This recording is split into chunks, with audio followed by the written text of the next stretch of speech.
Assalamualaikum warahmatullahi wabarakatuh. Waalaikumsalam warahmatullahi wabarakatuh. Oke, kita sudah masuk di jam terakhir pembelajaran. Gimana, masih semangat? Masih. Alhamdulillah. Sebelum kita belajar, mari kita berdoa kepada Anda Syakila untuk maju ke depan. Pimpin doa.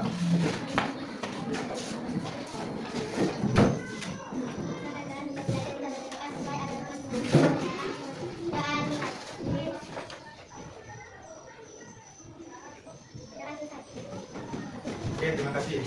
Baik, kita sekarang masuk pada pelajaran pendidikan Pancasila. Oke, sebelum kita memulai pembelajaran, Anda akan mengingat materi-materi sebelumnya. Lihat di halaman dari sebelumnya pada pembelajaran. Nah, kita kan sudah pernah mempelajari tentang sikap untuk menjaga keutuhan NKRI. Pernah kan? Bagaimana caranya? Ikut belajar. Terus sekarang di bab 5. Nilai-nilai gotong royong dalam kehidupan. Seperti biasa, kita di sini ada 3 tujuan pembelajaran. Pertama, memahami pentingnya nilai gotong royong. Kedua, menjelaskan bentuk gotong royong di masyarakat. Ketiga, menumbuhkan kesadaran akan nilai gotong royong dalam kehidupan sehari-hari. Di sini, sering kan melakukan gotong royong? Sering. Coba contoh kegiatan gotong royong di kelas, di sekolah. Di kelas. Mencabut rumput, bersihkan halaman sekolah, dan lain-lain. Oke, sekarang di sini kita akan melihat jenis-jenis gotong royong. Pertama, ada pengertian gotong royong. Gotong royong berasal dari istilah gotong yang artinya bekerja dan royong yang berarti bersama. Jadi, gotong royong itu dilakukan bersama-sama, bekerja bersama-sama. Jadi kalau kalian lakukan seperti di sekolah, seperti kalian kayak menyapu sebelum jam pelajaran dimulai, kalian lakukan pasti bersama-sama. Itu disebut dengan gotong royong. Ya, gotong royong itu berasal dari 2 kata. Gotong yang artinya bekerja, royong artinya bersama. Jadi kalau digabung menjadi bekerja bersama. Oke, mantap. Lanjut. Nah, di sini ada beberapa nilai-nilai gotong royong. Yang pertama ada nilai tolong menolong, yang kedua ada nilai kebersamaan, yang ketiga ada nilai persatuan. Nah, nilai tolong menolong itu saling membantu demi kebaikan bersama. Ketika kalian menyapu di halaman sekolah, pasti itu kan seperti sampahnya kan banyak kan? Nah, dan ketika kalian dibantu teman kalian, pasti kalian cepat selesainya. Nah, itu tujuan kalian, jadi kebaikan bersama, cepat selesai supaya enak. Kemudian ada nilai kebersamaan. Semua orang terlibat tanpa paksaan. Ketika kalian datang ke sekolah, itu sebenarnya harus dari kesadaran kalian bahwa ini kotor harus dibersihkan. Misalkan ada, oh ayo teman di sini bersihkan bersama di depan kotor, seperti itu nilai kebersamaan. Jadi sama-sama panggil temannya. Kalau bisa panggil kakak kelas, panggil ibu, ayo bu bantu-bantu. Bu guru boleh, pak guru boleh, panggil adik kelas boleh, semua yang ada di lingkungan sekolah ini boleh untuk ikut dalam gotong royong. Orang tua, saya yakin di sini pasti kalian sering membantu orang tua. Untuk yang laki perempuan sampai pernah bantu orang yang tuanya menyapu, mencuci piring, cuci baju. Nah, cuci baju juga silakan sendiri kalau bisa.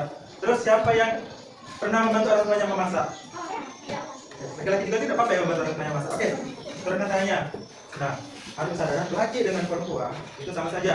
Memasak pun bukan tugas perempuan saja, tugas laki-laki pun bisa. Apalagi kalau kita lakukan bersama, pasti bisa cepat selesai. Contohnya, bilang kamu iris bawang merah, saya yang kocok telurnya. Kan sudah selesai, digabung menjadi satu jadi telur dadar. Gitu ya. Nah, selanjutnya merawat binatang peliharaan. Di sini siapa yang punya kucing? Yang punya anjing? Ada peliharaan lainnya? Ada punya burung? Apalagi selain itu? Kucing, burung, ayam, apalagi? Ikan.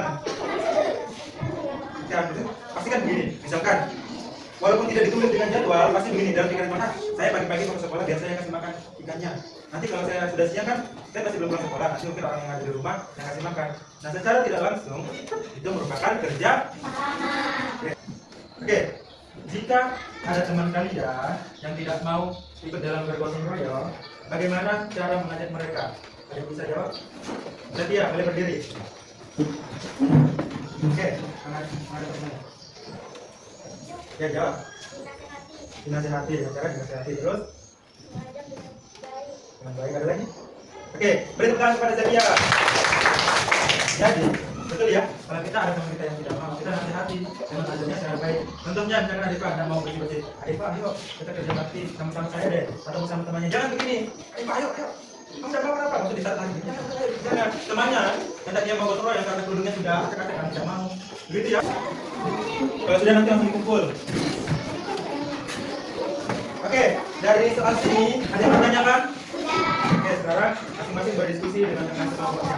Tulis nama teman kelompoknya di sini. Boleh memanjang, itu di bawahnya. Boleh sini.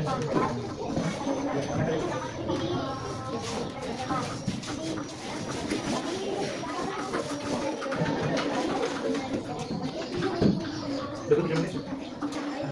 Banyak orang seharusnya menulis semua.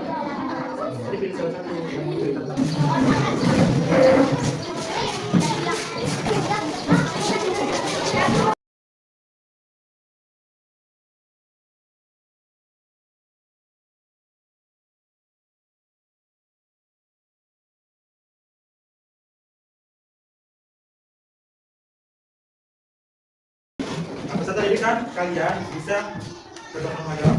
Harus ada kesadaran sendiri untuk bergotong royong di rumah, di sekolah maupun di lingkungan masyarakat. Oke, sebelum kita mengakhiri pelajaran, tolong